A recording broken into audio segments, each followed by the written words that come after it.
There's a specific moment when the reality hits avoidance that they've actually lost you. Not that you're taking space or being distant, but that you're genuinely gone and not coming back. This realization doesn't happen when you first leave or when you first stop responding. It happens later, sometimes weeks or months after the ending, when something makes them understand that you've moved on and the door they assumed would always be open has permanently closed. This moment of realization is devastating because it forces the avoidant to confront what their patterns cost them. The regret that follows isn't the mild discomfort of missing someone. It's a tearing apart of their defenses, their self-concept, and their assumptions about how relationships work. The avoidant thought they could always come back, that you'd always be available, that their patterns wouldn't have permanent consequences. But this moment proves them wrong, and the regret that follows is so intense it fundamentally changes them, though often too late to save what they destroyed. Here's what happens in the moment. Avoidants realize they've lost you, and why the regret tears them apart in ways nothing else in their life has. The realization hits when they see you've genuinely moved on. The moment of realization usually comes when the avoidant sees concrete evidence that you've moved on with your life. Maybe they see you on social media looking genuinely happy without them. Maybe mutual friends mention you're dating someone new. Maybe they reach out after months of silence and your response is polite but completely disinterested. Whatever triggers it, the avoidant suddenly understands that you're not waiting, you're not holding space for them, you're not hoping they'll come back. You've actually moved forward, and this reality hits them like physical pain.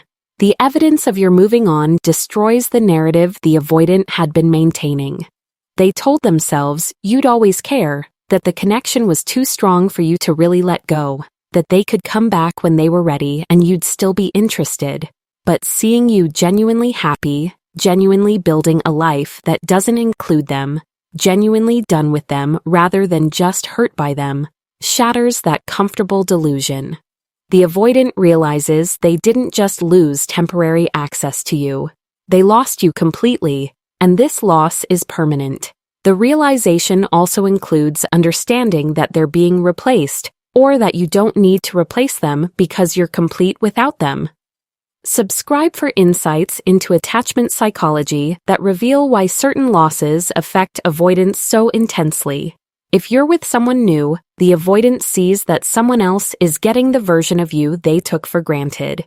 If you're single but thriving, the avoidant sees that you don't need a relationship to be happy, which means you definitely don't need them specifically. Either reality is devastating because it confirms they're not special to you anymore, not necessary, not the person you're thinking about, or missing or wanting back. They're confronted with their patterns causing irreversible damage. The moment of realization forces the avoidant to confront that their patterns had real consequences they can't undo. They always knew intellectually that pushing people away might eventually result in losing them, but they didn't really believe it would happen with you. You seemed different, more patient, more understanding. The avoidant thought they could run their patterns indefinitely and you'd still be there. But this moment proves that even the most patient person has limits, and the avoidant has crossed yours beyond the point of return. This confrontation with consequence is particularly painful because the avoidant has to acknowledge their own responsibility. They can't blame you for leaving because they're the one who pushed you away repeatedly. They can't blame circumstances or bad timing because the timing was fine until they made it impossible. They can't blame incompatibility because you were compatible until their patterns destroyed the potential. The avoidant has to sit with the reality that they destroyed something good through their own defended behavior, and this self-directed blame is agonizing for someone whose entire identity is built on being the reasonable one who doesn't need anyone. The irreversible damage also means the avoidant can't fix it. Usually, when avoidants mess up, they can apologize, do better for a while, and repair the damage. But this time is different. You're done. You've closed the door. You're not interested in their apologies or promises to change. The avoidant is facing a consequence they can't charm or explain or promise their way out of. And this powerlessness to repair what they broke is torture. They finally want to do the work, finally want to show up differently, and it's too late because you're no longer available for them to show up for. The regret attacks their sense of control and invincibility.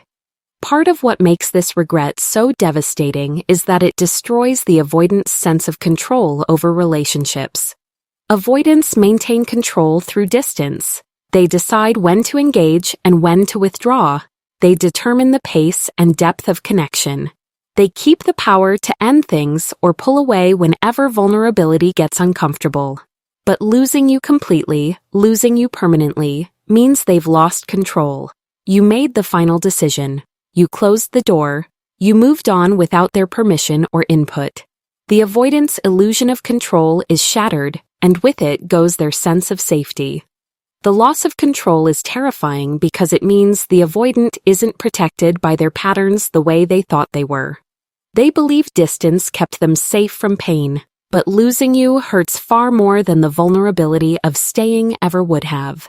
They believed maintaining power meant they couldn't be hurt, but being powerless to get you back is the most hurt they've ever felt. They believed they were invincible in relationships because they never needed anyone. But the pain of losing you proves they did need you. They just couldn't admit it until it was too late. The shattered control also forces the avoidant to confront their fundamental misunderstanding of how relationships work. They thought the person who cares less has the power, so they worked hard to care less, to need less, to want less. But losing you teaches them that the person who cares less doesn't have power. They just have loneliness and regret.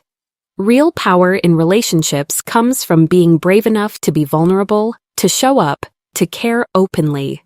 The avoidant realizes they were playing the wrong game, optimizing for the wrong thing, and by the time they understand this, they've lost the person who made the lesson matter. They're experiencing grief they don't know how to process. When the realization hits, the avoidant is flooded with grief that overwhelms their capacity to cope. They're not just grieving losing you, they're grieving the future they could have had with you, the person they could have become with you, the healing they could have done in relationship with you. They're grieving the wasted time, the wasted potential, the wasted opportunity to build something real with someone rare. This grief is complicated because it's mixed with regret, shame, and self-blame, and avoidants have no practice processing complex emotions this intense. The grief is made worse by the avoidant having no support system to help them through it. They've spent their life maintaining distance from people, avoiding emotional dependence, keeping relationships surface level. Now when they're falling apart, they have no one to turn to. They can't talk to friends about what they're feeling because they don't have friends they've allowed close enough for these conversations. They can't seek comfort because they don't know how to ask for it or receive it. They're alone with grief that's too big for one person to carry, and this isolation intensifies the pain. The processing difficulty also includes the avoidant not being able to escape the grief through their usual avoidance strategies. They can't distract themselves into not feeling it. They can't rationalize it away. They can't convince themselves it doesn't matter. The grief of losing you specifically is too big, too real, too tied to recognizing their own patterns and responsibility. The avoidant is forced to actually feel something they can't avoid, and this forced feeling, when they've spent their life avoiding feelings, is absolutely destroying them mentally and emotionally. They're haunted by specific memories and moments. The regret includes being haunted by specific memories of times they could have chosen differently. The avoidant replays moments when you needed them and they withdrew, times when you were vulnerable and they responded with coldness, opportunities to be brave and show up that they let pass because fear was stronger than desire. Each memory is torture because it shows the avoidant exactly where they went wrong, exactly what they could have done differently, exactly how they hurt someone who deserved better. The haunting is relentless and inescapable. The specific memories that hurt most are usually the mundane moments the avoidant didn't appreciate at the time. The way you looked at them with affection they couldn't receive. The things you said that showed understanding they took for granted. The efforts you made that they didn't acknowledge or reciprocate.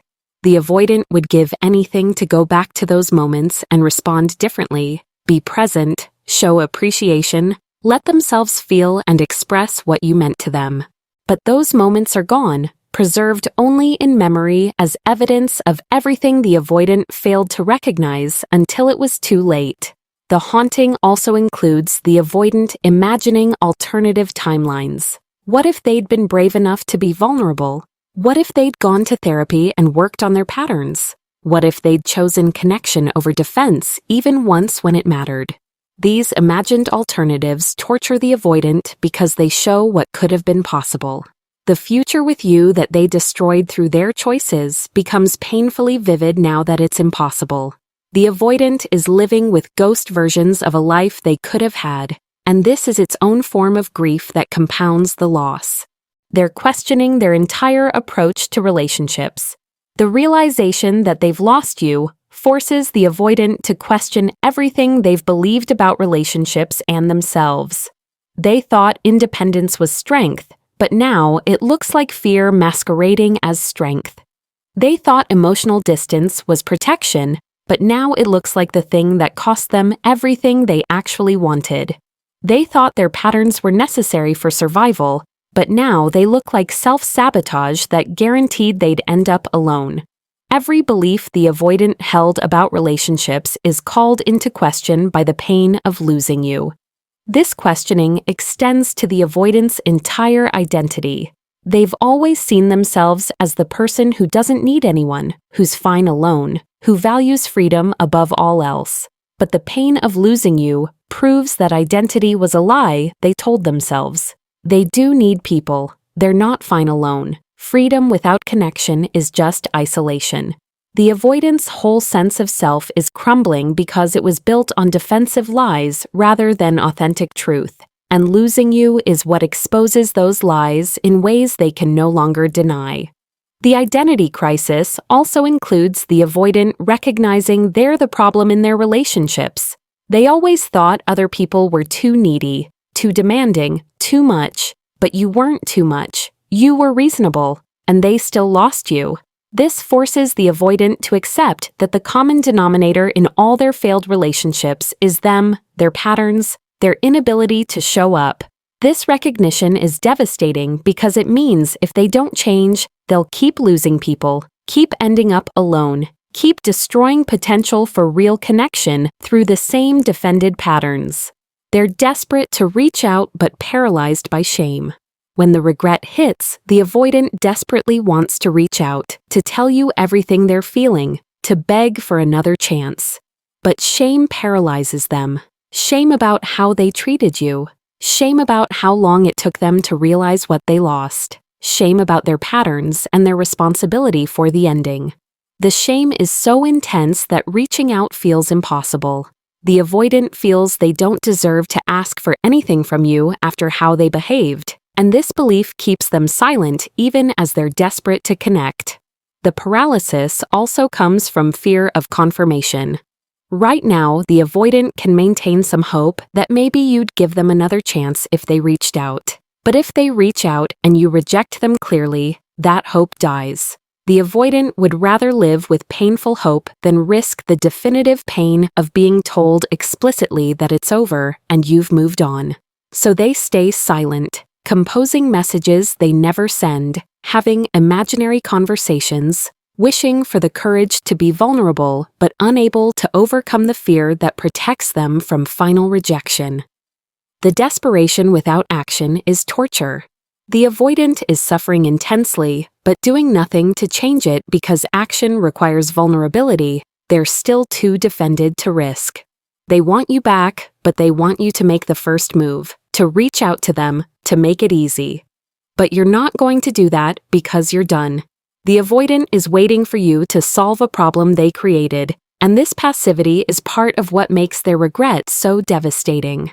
They're learning that wanting something isn't enough if you can't overcome your fears enough to actually pursue it. The regret transforms them, but too late. The intensity of this regret actually does change avoidance. Many avoidants who experience this kind of loss go to therapy, work on their patterns, develop capacity for vulnerability they never had before. The pain of losing you becomes the catalyst for growth they couldn't access while they had you. This transformation is real and significant. The avoidant becomes capable of the relationship they couldn't give you, develops the emotional availability they couldn't offer you, heals the wounds that kept them defended against you. But the tragedy is that this transformation comes too late for the person who inspired it. The avoidant becomes who you needed them to be, but they become that person after you're gone. Someone else will benefit from their growth. Someone else will get the healed version of the avoidant who can actually show up for relationship. You get the satisfaction of knowing you mattered enough to inspire change, but you don't get the benefit of that change. The avoidant carries regret about this timing for years, knowing they could have been different for you if they'd been brave enough to do the work while they still had you. The too late transformation also doesn't guarantee the avoidant won't repeat patterns. Growth is real, but it's not linear. The avoidant might be better, but they might still run into their defenses with someone new. They might have more awareness, but awareness doesn't always translate to different behavior when fear gets triggered. The regret of losing you haunts them and motivates change, but whether that change is deep enough to sustain healthy relationship remains uncertain. What's certain is that they lost you, that their patterns cost them someone irreplaceable, and that no amount of growth changes the fact that they destroyed something precious through defended behavior they maintained until it was too late. Why this specific regret is different from other losses. The regret of losing you is different from other losses the avoidant has experienced because you represented something they've never had before. You weren't just another person they dated. You were someone who understood their patterns but didn't enable them. Someone who loved them despite their defenses but maintained boundaries. Someone patient enough to work with their limitations but strong enough to eventually walk away when those limitations became unacceptable. Losing someone this rare hits differently than losing someone more easily replaceable. This loss also forces the avoidant to confront that they might never find this combination again. Most people either give up on avoidance quickly because they can't tolerate the patterns, or they stay too long enabling the patterns. You were neither. You were secure enough to handle their patterns without being destroyed by them, but also secure enough to leave when it became clear they weren't changing. The avoidant recognizes that finding another person with this balance of patience and boundaries is unlikely. They had something exceptional and they destroyed it. The difference also lies in the avoidant's awareness at the time of loss. With previous relationships, the avoidant could maintain their defensive narratives. The other person was too needy, too demanding, not right for them. But with you, they can't maintain those narratives. You were right for them. They were wrong for themselves. This clarity makes the regret cut deeper because there's no psychological defense to soften it. What their regret means for you. Understanding that the avoidant is being torn apart by regret should validate your worth but not change your direction. Knowing they're suffering doesn't mean you should give them another chance. Knowing they've realized what they lost doesn't mean they're capable of sustaining the change required. Their regret is real, their pain is genuine, their transformation might be significant, but none of that obligates you to return or give them access to your life again. The regret also confirms that you were right to leave. If losing you devastated them this much, if the regret is tearing them apart, it proves you were valuable and they were taking you for granted. Your absence is teaching them lessons your presence never could. Walking away was the right choice, not just for your well-being, but potentially for their growth.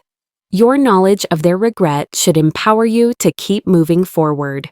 They're being torn apart by losing you, but that's not your problem to solve. You tried to help them while you were together. You gave them chances they didn't take. Now they're experiencing the natural consequences of their choices. Their regret doesn't erase the pain they caused you. Their transformation doesn't undo the time they wasted. Let their regret be the price they pay for their patterns and the catalyst for their growth with someone else.